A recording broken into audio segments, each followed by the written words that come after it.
একদিন রফিক নামের এক যুবক তার জীবনের অর্থ খুঁজছিল। তার প্রচুর সম্পদ ছিল, বন্ধুবান্ধবও ছিল, কিন্তু মনে শান্তি ছিল না। একদিন রাস্তার পাশে একটি মসজিদের সামনে দিয়ে যাওয়ার সময় তিনি আজানের সুমধুর ধ্বনি শুনলেন। তার মনে প্রশ্ন জাগল, আজান কি, মসজিদে কি হয়?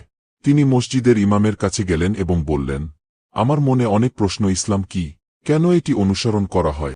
ইমাম মুচকি হেসে বললেন, ইসলাম শান্তি এবং সম্পূর্ণ জীবন ব্যবস্থার নাম। এটি এক আল্লাহর প্রতি বিশ্বাস এবং তার বান্দাদের প্রতি দায়িত্বশীল আচরণের শিক্ষা দেয়।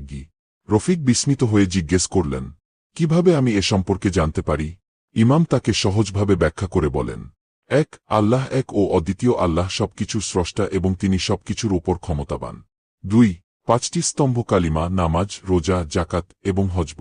3, মানবতার শিক্ষা, মানুষের প্রতি সদয় হওয়া, দানশীল হওয়া এবং অন্যায়ের বিরোধিতা করা। 4, কোরআন, এটি আল্লাহর বাণী যা আমাদের সঠিক পথ দেখায়। রফিক বললেন, এই শিক্ষা তো খুব সুন্দর, আমি কি ইসলামের এই পথ অনুসরণ করতে পারি? ইমাম তাকে সাদরে গ্রহণ করলেন এবং বললেন, অবশ্যই, ইসলাম সকলের জন্য, এটি একটি আলোর পথ যা তোমাকে স্রষ্টার নিকটবর্তী করবে।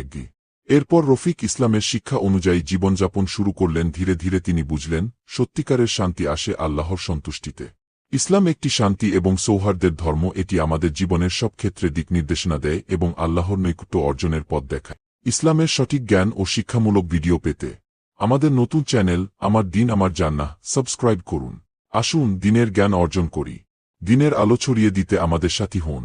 প্রতিদিন কুরআন, হাদিস ও অনুপ্রেরণামূলক ভিডিও পেতে সাবস্ক্রাইব করুন আমার দিন আমার জান্নাহ চ্যানেলটি।